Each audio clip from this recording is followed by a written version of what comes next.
How to change the rotors and the brakes. This is a Cadillac something. It's a 22-inch. So we're going to take the tire off. This is the rotor. This is the caliper. And this is the mount that the caliper sits in. And this is actually what your brake pads will sit in. This Cadillac has 6 and a locking nut that holds the rotor on. My car is Dodge Journey and does not have this nut. So to remove your calipers, you have to remove this bolt on the top and the bottom. And then to remove the housing unit, it's the other 2 bolts, which I've got to find here. Hold on. Just kidding. Here and here. Once you get the caliper bolts loose, you can finger screw them off. With the bolts off, the caliper just comes off. I usually just spin it around and hang it up on the spring so it's up out of the way and it doesn't damage the brake line. Or you can go buy a caliper hanger, but it's not necessary. Next up, we're going to be removing these bolts back here, which hold in the caliper harness and hold the rotors in. And we are looking at these 2 bolts right here. Once you get the clamp off, it'll look like this. And you just change out these little things. They pop right on. Those are the clips for the brakes. Here's the old brake pads. There's the new ones.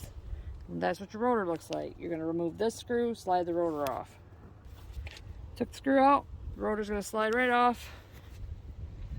And then you're just going to replace it. Now if they get stuck, like the one on mine I'm going to do later today, I'll show you the tool you use to pop that right off. Once that screw is fastened back on, your rotor will be in place so it doesn't wiggle. And I'm going to take the brake pads and pop them into here. You just slide these right into these clips, like so.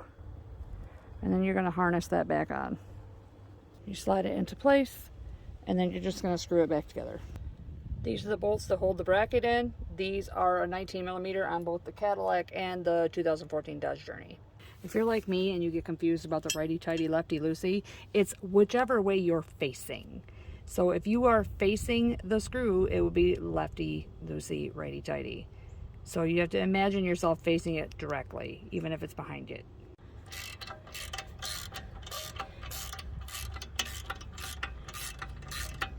So we're just going to tighten those up.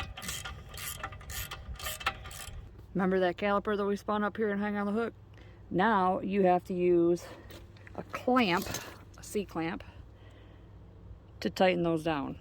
A little trick that I like to use is I take the old brakes, press them up against there, and then put the clamp over the top of it, and then close it. And it will close both of them at the same time. It does take a little bit of elbow grease and hand strength though.